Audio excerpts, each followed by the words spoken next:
कुछ लोग जो थे वो कहते थे कि जौनपुर का वो नाम चल रहा है। मुझे किसी ने कोई पूछा नहीं था। मुझे लगा कि नाम चल रहा है, नाम जब चर्चा में है, अगर नाम आ जाएगा तो मुझे बताने की जरूरत नहीं पड़ेगी, अपने आप सबको मालूम पड़ जाएगा। और जैसे खबर लगी है, मुझे लगता है मुंबई से लेके, थाना से लेके, जौनपुर से लेके, चाहे वो आजमगढ़ का आदमी वो भी कह रहा है कि भैया हम जौनपुर चलेंगे। योगी जी के बारे में कुछ बताने की जरूरत नहीं है। और योगी जी ने आज कम से कम मुंबई वासियों को इतना तो कर दिया कि आप रात को जाओ, दिन को जाओ, परेशानी नहीं होगी। यहाँ से कमा के बक्सा के लेके जाने वाला कभी कभी लोग जाते थे, अंधेरा हो जाता था। आप लोगों में से कई लोग मतलब को पता होगा, उनकी बैग भी लुट जाता था। मेरे पास शब्द नहीं कि मेरी अंदर की खुशियाँ क्या होंगी, लेकिन मेरे पास एक चीज विश्वास भी है कि जिस जवाबदारी से, जिस विश्वास से पार्टी ने मेरे पर विश्वास व्यक्त किया है, उस जिम्मेदारी को पूरी तरह से निर्वाह करूंगा। लोकसभा चुनाव के लिए भारतीय जनता पार्टी ने आज पहली लिस्ट जारी की है और इसमें 4 नए चेहरे हैं और उसमें से एक चेहरा है कृपाशंकर सिंह जी का। और सर, मुंबई से आपकी कर्मभूमि रही है, अब जौनपुर से टिकट मिली है, कैसा लग रहा है? जैसे मैं पहले जब नौकरी करता था तो यहाँ जाता था तो घर पहुंचते ही पहले लगता पिताजी के पैर दबा दूं, अम्मा के सर पे तेल रख दूं।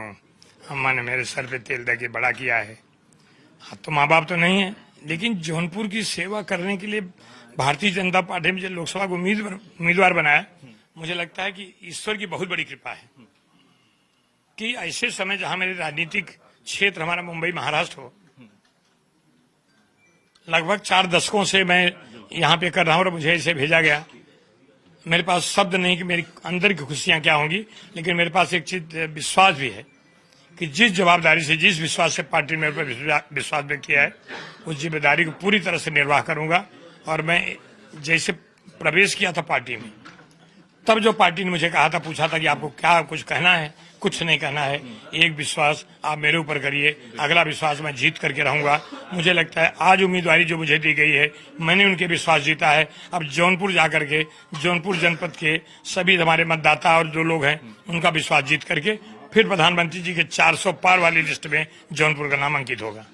मुंबई में, महाराष्ट्र में आप मिनिस्टर भी रहे, कांग्रेस के मुंबई प्रेसिडेंट भी रहे, अब बीजेपी से आपको टिकट मिली है जौनपुर के लिए, कितना अलग रहा है ये पूरा सफर और कितनी खुशी पूरे परिवार में? होती है, स्वाभाविक है, ये खुशी की बात है।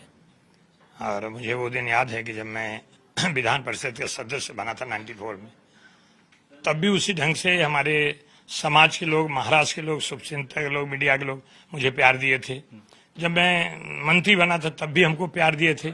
मुंबई में अध्यक्ष बन के इसे मुंबई के लोगों ने 6 की 6 लोकसभा सीट पहली बार कांग्रेस को मिली थी, यही लोगों का प्यार था।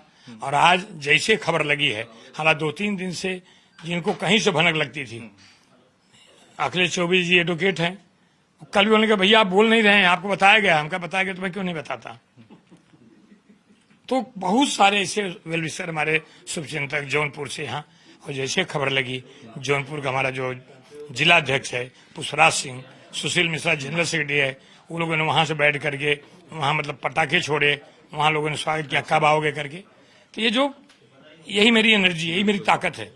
भगवान दया से मेरे डिक्शनरी में थकावट शब्द नहीं है, इसलिए मैं प्रसन्न रहता हूं कोई भी काम करने के लिए। तो मैं उस व्यवस्था को, जिस व्यवस्था के तहत हमको वहां मतलब उम्मीदवार बनाया गया है, मुझे विश्वास है कि मैं उस चुनौती का सामना करते करते संसद के रूप में भी मैं विश्वास प्राप्त करूंगा। और ये हमारे सबके लोगों पे है। अभी तो जितने लोग हैं, यहाँ भी चुनाव होगा, यहाँ भी उनकी भूमिका होगी, लेकिन जब वहां का चुनाव होगा तो चलो जौनपुर करके लोग कह रहे हैं, अभी से तैयारी कर रहे हैं, कब तारीख आएगी, कब वहां का चुनाव होगा, तो लोग अभी से यहाँ से जाने। इससे बड़ा ताकत क्या हो सकता है।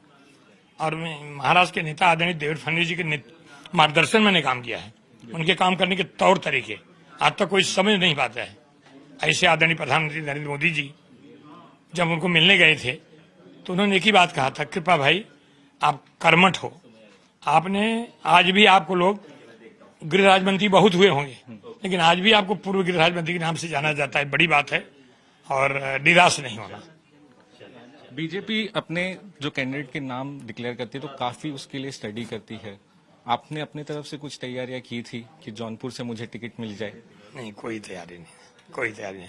ये भारतीय जनता पार्टी का था कि उन्होंने मतलब जो भी उनके सोर्सेस थे, सूत्र थे, वो करके निर्णय लिया। मुझे 2 या 3 दिन से कुछ लोग जो थे वो कहते थे कि जौनपुर का आपको नाम चल रहा है। मुझे किसी ने कोई पूछा नहीं था। मुझे लगा कि नाम चल रहा है, नाम जब चर्चा में है, अगर नाम आ जाएगा तो मुझे बताने की जरूरत नहीं पड़ेगी, अपने आप सबको मालूम पड़ जाएगा। और जैसे खबर लगी है, मुझे लगता है मुंबई से लेके, थाना से लेके, जौनपुर से लेके, चाहे वो आजमगढ़ का आदमी वो भी कह रहा है कि भैया हम जौनपुर चलेंगे, बनारस का आदमी कह रहा है मैं जौनपुर चलेंगे। यानी इस ढंग का प्यार जो मुझे मिलता है, यही मेरी ताकत है, यही मेरी शक्ति है। इसी विश्वास के लिए, इसी विश्वास को देख करके मैंने आदरणीय प्रधानमंत्री जी, भारतीय जनता पार्टी के शीर्ष नेतृत्व को ये कहा था कि मुझे जब भी कोई जवाबदारी दोगे मैं उसका पूरा निर्वाह करूंगा, निराश नहीं होने दूंगा। यूपी में कांग्रेस और एसपी का गठबंधन हो चुका है, आपके सीट से सिटिंग एमएलए बीएसपी का है। कैसी तैयारी आप देखते हैं और यूपी में किस तरीके की फाइट आप देखते हैं?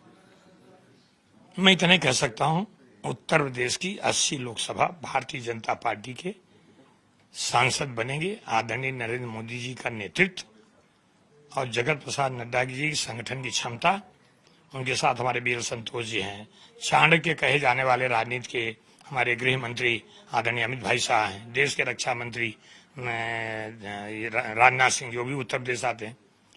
योगी जी के बारे में कुछ बताने की जरूरत नहीं है। और योगी जी ने आज कम से कम मुंबई वासियों को इतना तो कर दिया कि आप रात को जाओ, दिन को जाओ, परेशानी नहीं होगी। यहाँ से कमा के बक्सा के लेके जाने वाला कभी कभी लोग जाते थे, अंधेरा हो जाता था।